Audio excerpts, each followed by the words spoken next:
Ladies and gentlemen, that phone bell means adventure. Hello? Hello. The young man answering the phone is Archie Goodwin. And the mountain of a man engaged in deep thought in the oversized armchair is Nero Wolfe. What was that? Somebody's going to be murdered who has no manners? Well, what do you want Nero Wolfe to do? Teach him manners? Oh.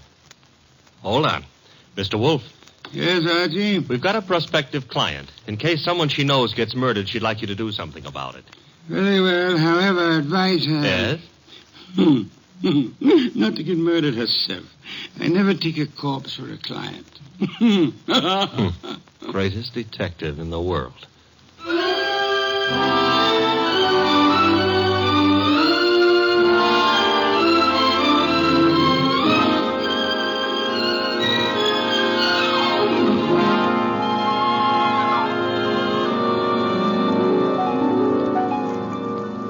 Yes, Archie is so right. He is the greatest detective in the world, and the fattest, and the least energetic. He's Nero Wolfe, created by Rex Stout, and brought to you over this NBC network in a new series of adventures by Mr. Sidney Greenstreet.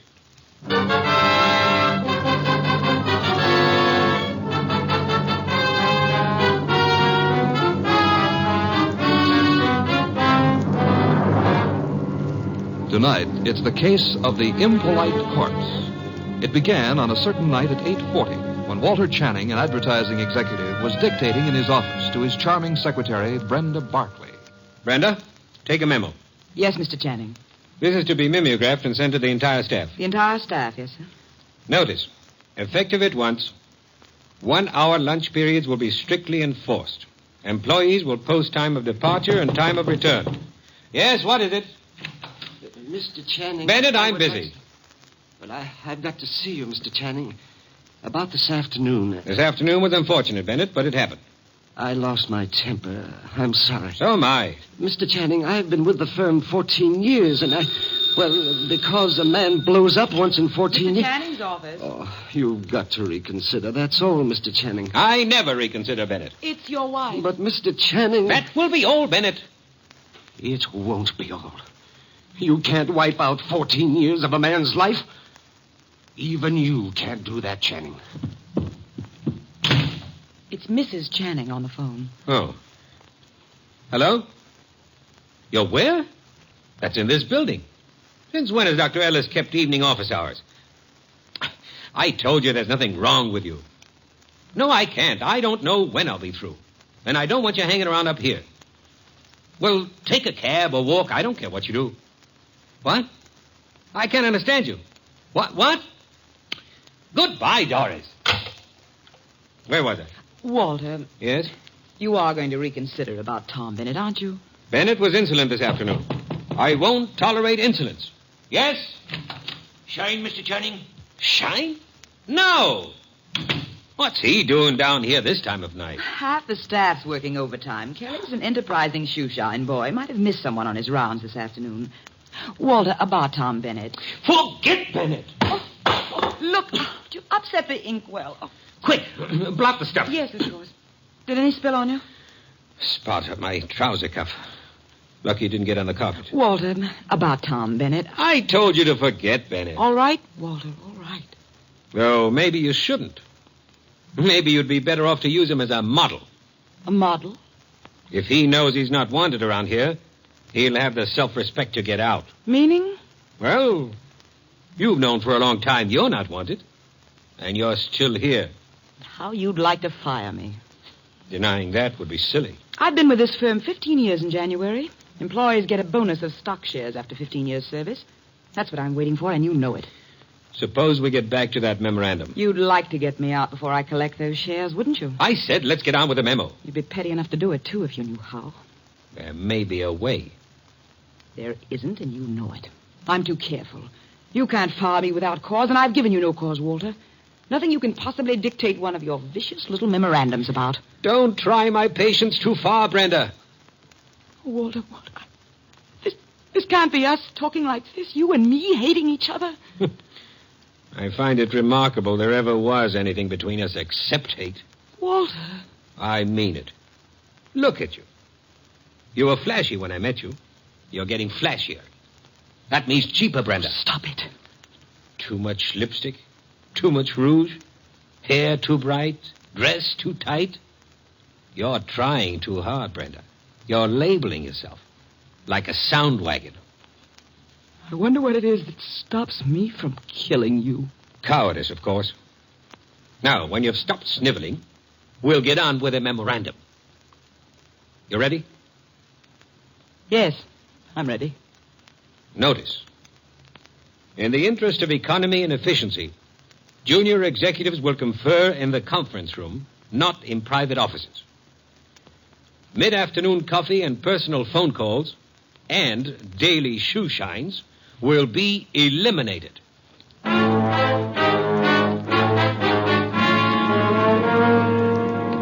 Your name is Barkley, Brenda Barkley. Very well, Miss Barkley. What can I do for you? Mr. Wolfe, I don't know how to begin. Well, maybe I can make this easier all around by briefing Mr. Wolfe on the Walter Channing case. Hey, that's funny. What? Violet eyes. I always thought there was something the poets made up. Archie. Huh? Oh, the Channing case, yes. One moment. Miss Barkley, look this way, please. To me, an eye is functional object found in mammals, birds, fish, potatoes, and horticulture. Thank you. Go on, Archie. Walter Channing was the boy wonder of advertising. At 33, executive vice president of Winslow, Hart, and Straightmeyer. Just 24 hours ago, they found him at his desk, shot through the heart. They? Who is they? A night porter and a shoe shine boy, is that right? Yes. He'd been dead about an hour. The bullet went through Channing, his desk chair, and lodged in the windowsill behind him. Police thought at first it was suicide. The gun? 38, found it on the floor, 10 feet away. No fingerprints, anyhow, no clear ones. Seldom are on a gun butt. You say suicide was suspected. Why? The gun was 10 feet from the body. It was the smudges. Smudges? Powder burns. According to the papers, he was sitting at his desk. There were no signs of a struggle. The gun was held against his chest and fired. But it wasn't suicide, Mr. Wolfe. Walter Channing would never have killed himself. The police have already decided that, finally, according to the evening papers. And I presume you, Miss Barkley, are a suspect. No, not yet. But you expect to be. That's why you came to me. When the police talked to her, Her? Doris, his wife. I've been Walter Channing's secretary for 8 years. At one time, we thought we were in love. Mrs. Channing was aware of this? Yes. Oh, it was a long time ago. It was over. It was finished a long time ago, but she never believed that. Neither did Alan. Alan who? Alan Mielik, head of the media department at the agency. We were going to be married when Walter and I... Decided you were in love. Miss Barkley, who finally decided you were not? You or Mr. Channing? He did. I see. And Mr. Mielik believes you did not share this change of heart. Yes. Oh, he's such a fool. I dare say you fear Mrs. Channing or Mr. Mielik or both will reveal the ill-fated romance. You know what the papers will make of it, what the police will try to make of it. Miss Barkley, did you kill Channing? No. Oh, no, I swear I didn't. Oh, Mr. Wolfe, I didn't. Please, for heaven's sake, no tears. Archie, put her in a cab. Yes, sir. Then come up to the plant room. There are some things I want you to execute for me. Yes, sir. Women. Bah! Yes, Mr. Goodwin, I'm Abe Jackson, the night porter. He was working late that night. Mr. Channing, his secretary, Mr. Bennett, Mr. Mielik, and his secretary. About 10:30, I met the shoe shine, Kelly, on Mr. Channing's floor. There was a light burning in Channing's place. We went in to turn it off, Kelly and me, and there he was, sitting at his desk, a hole this big in his chest. Tell me, Mr. Bennett, did Channing have any enemies in the agency? Channing was a slave driver, Mr. Goodwin. The girls hated him and men were afraid of him. He'd send out memos like this one around. Here, take a look at it. It's typical. No coffee, no shoe shines, no office conferences. If you want my opinion as one employee out of 150, whoever killed Walter Channing did the rest of us a favor. You're Amy Long, secretary to Alan Mielik. Now, what can you I can tell you plenty. How she jilted Mr. Mielik, took up with Mr. Channing, got thrown over by him. I wouldn't go so far as to say Brenda Barkley would murder anyone. But if she did, Walter Channing would be 1A. Channing get his shoes shined by you? Like all the agency men, sir. You know, it was Jackson and me found him. Everyone else had gone and left himself, poor soul, sitting at his desk, dead.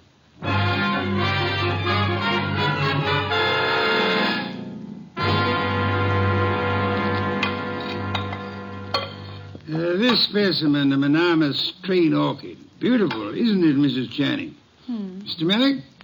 I could never quite like orchids. They have no smell, you know. It's pretty all right, but tulips are more in my line, Mr. Wolfe. Tulips, Mr. Millick? I had a stand of emperors this spring. Emperors, come in, Archie. Emperors, Mr. Millick? That's the name of a tulip, Mr. Wolfe. A peasant flower. I've heard of it, of course. Archie, Mrs. Channing, Mr. Millick, my assistant, Mr. Goodwin. Mr. Goodwin. I didn't know you had company. Mr. Wolfe asked us here to explain why Brenda Barkley is worried.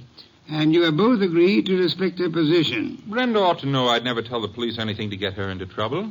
Phooey. Sir? He said phooey, Mr. Munich, meaning he doubts what you say and does not admit your right to say it. Archie, Mr. Millick, you say you would never intentionally inform on Miss Barkley. Certainly not. The tongue slips, sir. We would expect you to guard yours. What? Do you think What that... I started to say. You asked us here because Brenda Barkley is your client. I despise Miss Barkley. Everyone knows that and why. But I wouldn't stoop to implicating her in murder. You believe her innocent, then, Mrs. Channing? I believe she lacks the gumption to pull a trigger. Poison, I wouldn't put past her at all. Mr. Mealy, would you be kind enough to see me home? Of course, Mrs. Channing. Good day, Mr. Wolfe. Good day. And Mr. Goodwin. You have, I suppose, an exhaustive report from me, Archie? 7 pages of notes. Save them and get me a bottle of beer. You're in a rosy mood. What happened? I said I would like a bottle of beer. No, you wouldn't. Archie, you better... Don't puff up about it. Those vest buttons won't stand the strain. I can't get you a bottle of beer. Why not? You ordered me to hold you to 4 a day. I rescind the order. You also ordered me not to let you rescind the order. What's the matter with you, anyhow? I have had to entertain 2 very dull people too long. Both those dull people are prime suspects. Mrs. Channing is a woman scorned. Mealich lost his girl to the guy who was killed. I can't blame her for throwing him over. Archie, the man grows tulips. What? Tulips. Phew. Well, give me a report. I checked the agency, everybody who was working down there the night of the murder. Also, I dropped in on Inspector Kramer at homicide. Also, I visited the morgue. Why the morgue? Because if I hadn't, you'd have said, why not the morgue? Go on. I drew a blank there. Kramer let me look at the clothes Channing was wearing. There was an ink stain on the left trouser cuff. An ink stain? And a hole through his shirt front with plenty of powder smudge like the paper said. He was shot with a .38 at point-blank range, sitting down. An impolite corpse. What? Discourteous. He didn't rise to meet his murderer. That is most significant, Archie. I know. I've got a theory about this case. No theories, facts, if you please. But look, Channing owned a .38. That's a fact. It's disappeared. That's another fact. The murder gun was a .38 with the numbers filed off, and it could be Channing's own gun. Thereby proving what, Archie? That his wife had access to it. Your theory involves Mrs. Channing, then? And Mealich. She decides her husband is less trouble to her, dead than alive. A regrettable tendency of wives. Have you noticed? And she sells Mealich on the idea. Now, that wouldn't be hard. They figure to make it look like suicide, but Mealich loses his head and runs, drops the gun on his way out, and... Oh, you don't buy it. Enough of theories. The facts, Archie. Out of your notebook. 1. 9 people were on the scene that night, working late for one reason or another. Mrs. Channing tells me she was visiting a doctor's office in the same building, by the way. 2. Every one of those people hated Channing. 3. Here's a sample of why he wasn't popular. A memorandum, Dictated the night he was killed. The staff got it the next morning. A whip cracker, Mr. Channing. Fact 4. The ink stain on his trouser cuff was partly rubbed out. With what? Cleaner of some kind. I didn't get the brand. Fact 5. There's a spot on the carpet near Channing's chair. Spot of what? Ink? Blood? Looks like ink. It looks like ink. Well, I didn't analyze it on the spur of the moment. My chemical set isn't working so good, boss. And... Phooey. Archie, I want 2 things. Yes, sir? Get over to headquarters. The police have Channing's trousers. Suggest to Inspector Kramer that he have the stain analyzed. Suggest also that the spot on the carpet be analyzed at the same time.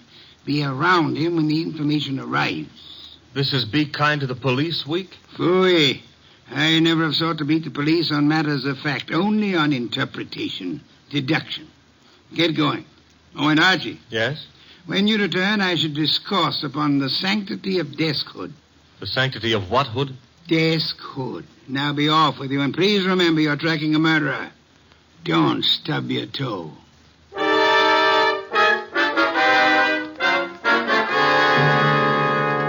Goodwin, the thing on the carpet was a dye of some kind. Dye, huh? Mm-hmm. How long will it take the lab to give you the analysis on it, Inspector? Oh, not very long. I've got the report on what was used on the trouser cuff right now, though. And? They found traces of carbon tetrachloride. Wait a minute. This goes in the notebook. Okay, carbon tetrachloride. And something else. Goodwin, what's Wolfe after? Interpretations was what he said, Inspector. You object? No. Maybe I'll get an interpretation, too. The something else was perchlorethylene. Perchloreth... Why, Inspector, such language.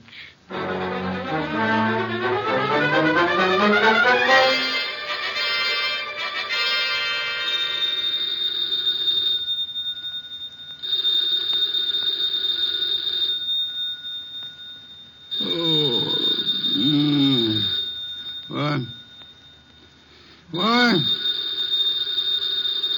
Archie. The phone. Oh, not back yet. Hello. Mr. Wolfe? Yes? This is Brenda Barkley. Oh, Mr. Wolfe. What is it, Miss Barkley? You've got to come to Mr. Channing's office right away, Mr. Wolfe. Mr. Goodwin has been to your office. Everything I need to know. You've got to come, Mr. Wolfe. Nonsense. I don't go out. My digestion disapproves of it. I disapprove of it. But, Mr. Goodwin, he's in danger. What's that? Terrible danger. He needs you here at once. Archie, in danger?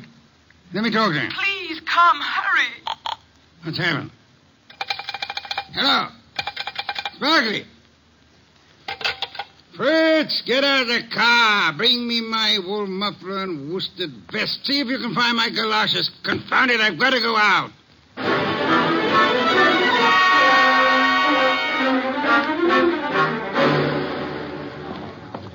Going up. Step to the rear of the car, please. Mister, will you please step back? I'm back as far as I can go. You are? Elevators, contraptions for little men. Come, take me up, young man. Hold it. Hold that car. I'm late for a date with a blonde. 16th floor, buddy. Evening, Mr. Goodwin. Good evening. I was told you were in danger. Danger?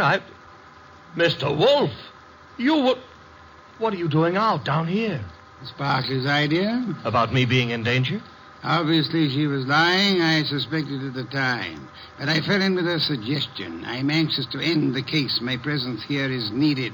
Don't understand why she'd do such a thing, and why is your presence needed? 16th floor. It's a matter of, perspective. Brenda's got a very nice perspective. She'll be around here someplace. The agency's got this whole floor. Her office? Down this corridor, next to Channing's. Well, Kramer came through on those reports from the lab. That smudge on the carpet wasn't ink. It was a dye, powdered aniline. Brenda. Oh, Mr. Wolfe, thank heavens you're here. Hey, I'm here, too. The police, they questioned me again this afternoon. I'm so frightened, Mr. Wolfe. You've got to find the murderer before they... Baby, take it easy. Well, hello, Archie. Hello. What's the idea of trying to pull a fast one on Mr. Wolfe? Well, I just had to see him. Please understand. Is this Channing's office? Yes. You told him I was in danger. At last, a place to sit down. Well, I had to tell him something to get him down here. He's not happy. Are you comfortable there, sir? Miss Barkley, come here. Mr. Wolfe, I can explain. I thought if you were here, where it happened, I mean, if you could see for yourself, then you'd Young woman, there are many things I'd like to say to you. Oh, now, wait a minute. She was scared, boss. However, I am too short of breath to do them justice. Archie. Yes? Round up everyone concerned with this case. Right now? Including Mrs. Channing. Get them in here. Yes, sir. You help him, Miss Barkley, and close that window. Yes, Mr. Wolfe. Fresh air. I've had enough today, thanks to you, to last me a lifetime. If after all that exposure... I live a lifetime.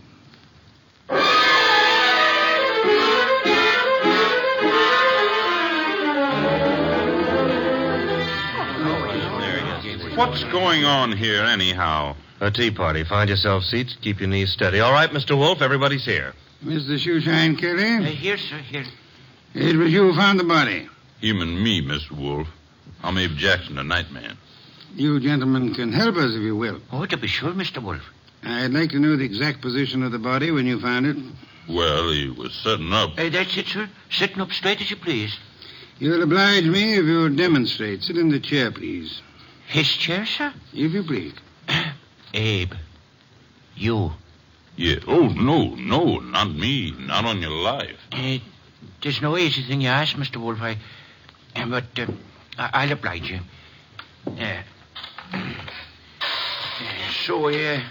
It was like this, I'd say. You agree, Mr. Jackson? A little more to the right, maybe. Yeah, that's the way it was. Archie, Yes, sir? help me with a brief recapitulation.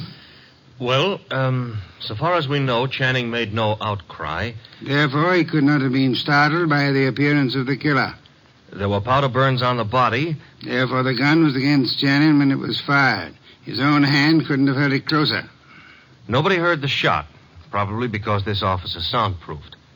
The gun that killed him was lying on the floor 10 feet from the desk. In the direction of flight through that door. Go on, Archie.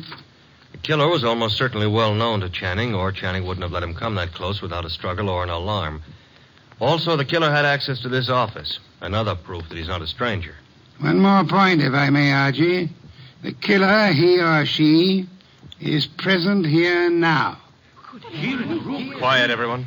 We come now to the point I mentioned to you last night, Archie. The point I call the sanctity of deskhood. Sanctity of what? Deskhood, Mrs. Channing. Explain, Archie. Still figure it's so important? Absolutely essential. Well, I wrote it here somewhere. Oh. Deskhood refers to that area behind a desk where a man earns his livelihood, makes his career, builds his reputation. You mean here? Where I'm sitting? So long as a man sits at his desk, he enjoys a curious area of privacy. He is remarkably safe from intrusion. That's it, Mr. Wolfe. The sanctity of deskhood. Think about it a moment. You'll see what I mean. Nonsense. I've gone around that desk hundreds of times. I'm sure she has. Many more hundreds. If you mean what I think you mean, Mrs. Channing, you... Please, ladies. Mrs. Channing, when you approached your husband at his desk, what did he do? What did he... Why, he stood up and... He stood up. Sparkley, you agree? Well, yes, he'd have to stand up. At least he always did. But for his murderer, he did not. Archie, resume from your notes, please. Well, whoever killed Walter Channing went around the desk without Channing rising, held a gun to his chest, and pulled the trigger. Excuse me. If you will go behind the desk and stand facing Mr. Kelly, Archie. Here. This the way you mean? You know the angle of the body wound to the hole in the chair? There wasn't any angle. One was in a straight line with the other. From where you stand now in front of Mr. Kelly, if you wish to inflict an identical wound upon him, could you do it? Not from where I stand. I'd have to kneel. You'd have to kneel. Do so. Note, please, the murder tableau. You mean that's what we... Question now, who could kneel before Channing, get close enough to kill him from that position without alarming him in the least? Kelly! The shoeshine man. Hey, wait a minute now. Shut up, you, and sit there. His motive is crystal clear. The memorandum. Memorandum. You have a copy, Archie? In my notebook. Ah, yes. Miss Barclay, read the part which could explain Mr. Kelly's action. No, Why, now the you don't memo do was that. all over the office. Kelly must have seen it. Oh, wait a minute now. Notice effective at once. Yes, here it is. In the interest of economy, daily shoe shines will be eliminated. That'd cut off Kelly's bread and butter. Kelly, I can't believe it. Nor can I. What? It's obvious Kelly murdered Walter Channing. Mr. Wolfe, now listen, I did nothing of the But kind. the obvious can be too obvious. Meaning what exactly? Archie, Yes, sir? brief these people on the ink-stained trousers. Channing spilled ink on his trouser cuff the night he was murdered. Somebody tried to clean the spot off. With what? According to the police analysis, carbon tetrachloride and perchloroethylene showed up. Both non-inflammable ingredients used in many commercial cleaners. Exactly what are you getting at, Mr. Wolfe? One moment, Mrs. Channing. Mr. Goodwin also has an analysis of the spot on the carpet behind the desk. Archie? A powder form of dye, aniline dye. Used in what, perhaps? Well, the lab suggested a shoe dressing. I got no powder dye. I swear I ain't, Mr. Wolfe. I'm sure you haven't, Mr. Kelly. You'll find this particular type of dressing is used on women's shoes, suede shoes, usually. I don't understand. Wait a minute. Yes, Archie? If a woman... Now, suppose a woman knelt in front of Channing to clean that ink spot off his trouser cuff. That smudge could have rubbed off the tip of her shoe onto the carpet. Exactly. I believe you'll find a typewriter cleaner contains tetrachloride and perchlorethylene. Something else just occurred to me. That memo was sent around the morning after Channing was killed. I never thought of that. True, Archie. And for only one purpose, to point suspicion at Kelly. But when the police didn't take the hint... Go on, Archie. What then? Somebody else was brought down here who would. Comes around to 3 questions, doesn't it? Who knew about the memo? Who had access to Channing's file where he kept his gun? And who made sure Nero Wolfe would see the evidence against Kelly? 3 questions, Archie, with one answer that spells the name of the murderess. Our own client, Brenda Barkley.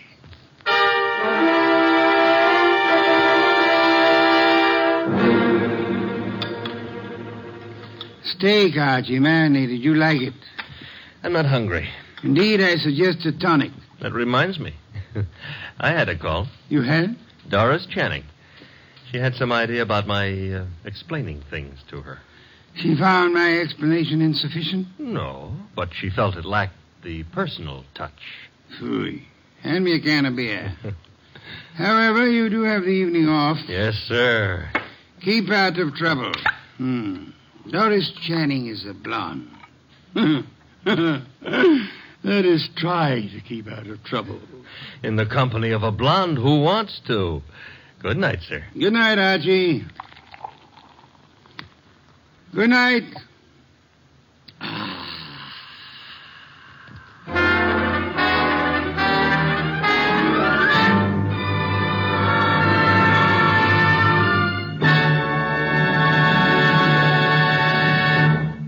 You have been listening to The New Adventures of Nero Wolfe, starring Sidney Greenstreet.